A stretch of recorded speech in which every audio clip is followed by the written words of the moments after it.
Dr Niakhar Bakhoum. Je suis le chef département environnement, biodiversité et développement durable de l'UFR Sciences sociales et environnementales de l'Université du Sine Saloum El Hadj Ibrahima Niass. Alors, en termes de recherche, je fais de l'agroécologie et plus spécifiquement, je travaille sur les interactions entre le sol, les plantes et les micro-organismes. Le séjour scientifique que j'ai fait dans le cadre du projet PA Pétale portait plus sur la bioinformatique. Et donc, comment faire pour analyser les données de métabarcoding à travers les séquences d'ADN du microbiome en général, parce que j'ai travaillé sur les champignons, mais également sur les bactéries. La période, c'est entre le 10 au 30 novembre 2024. Alors l'objectif principal, c'était de faire des expérimentations sur le mil parce que, comme on le sait, dans la zone du Sine Saloum, dans la zone du Sénégal, du fleuve Sénégal, dans la zone du fleuve Casamance, en tout cas, vous voyez qu'en termes du Sénégal, nous avons actuellement une grosse perte des terres arables dues à l'avancée du sel, quoi. Et donc nous, dans le cadre de ce projet, on voulait voir comment faire pour avoir une adaptation du mil dans ces conditions salines, mais pas une très forte salinité, quoi. Et donc l'objectif, c'était en fait de voir comment faire pousser le mil et voir maintenant comment le mil va recruter la communauté microbienne du sol en faisant un peu du métabarcoding, quoi.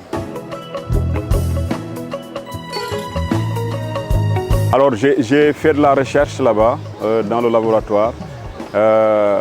Plus particulièrement, comme je n'avais pas eu de données, entre-temps, j'ai participé aux activités du laboratoire, mais aussi j'ai en fait appris à analyser le métabarcoding en utilisant la plateforme KBS, mais aussi en utilisant une autre plateforme en fait, qui nous permet d'utiliser en fait, ces données bioinformatiques pour les analyser, quoi. L'objectif aussi, c'était d'apprendre ces méthodes bioinformatiques pour pouvoir maintenant analyser moi-même les données dans le futur, quoi.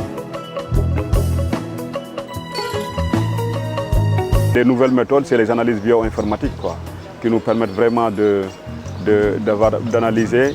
Comme je le disais, c'est un challenge. Maintenant, il y a le logiciel R qui est un peu compliqué. Après le logiciel R, maintenant, il y a d'autres plateformes que l'on utilise maintenant pour faire ces analyses bioinformatiques.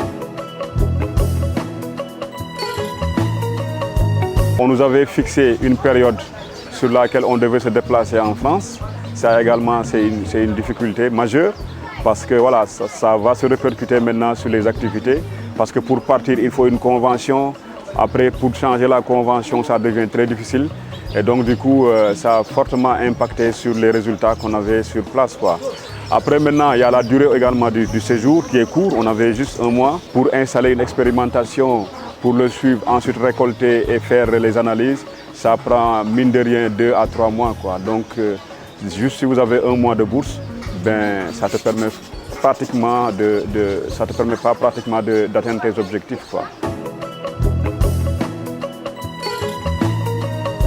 Alors, c'est l'occasion pour moi de remercier le projet Pétale, tous ceux qui travaillent dans le projet Pétale, parce que quand même, c'est une importante chose de pouvoir avoir une bourse, hein, pour pouvoir se déplacer et aller maintenant faire des études ou bien faire des rencontres au niveau international, quoi.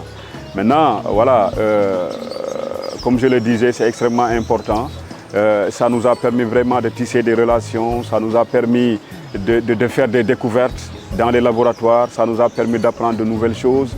Et, voilà. Et donc dans le cadre de nous, par rapport à ce qu'on partage avec nos étudiants ici à USEN, ça nous permet aussi d'avoir de nouvelles technologies, d'améliorer nos cours, pour pouvoir vraiment avoir des cours beaucoup plus consistants par rapport à ce que nous faisons, quoi. Maintenant, aux futurs bénéficiaires, ce qu'il faudra faire, c'est d'abord bien planifier. Bon, nous, ça ne veut pas dire qu'on n'avait pas bien planifié, hein, mais vraiment avoir une marge de temps qui leur permettra de bien planifier leur stage et puis maintenant de bien s'informer par rapport aux conditions de laboratoire est-ce qu'il y a des frais de paillage ou pas, est-ce qu'il est possible d'avoir des frais de paillage avant de partir. Et ça leur permettrait vraiment, une fois sur place, de pouvoir se déployer et, voilà, et pouvoir atteindre leurs objectifs, quoi.